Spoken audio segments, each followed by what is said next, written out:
Changing currency on Revolut Junior is very easy to do. Today I'm going to show you how to do it. Ensure that you have the latest version of the Revolut app installed on your smartphone. Log in to the app. Then, navigate to the Junior section within the Revolut app.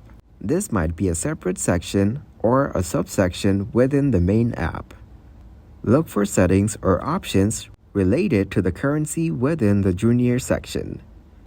This might be available in the account settings or profile settings. If there is an option to change the currency, select the desired currency from the available options.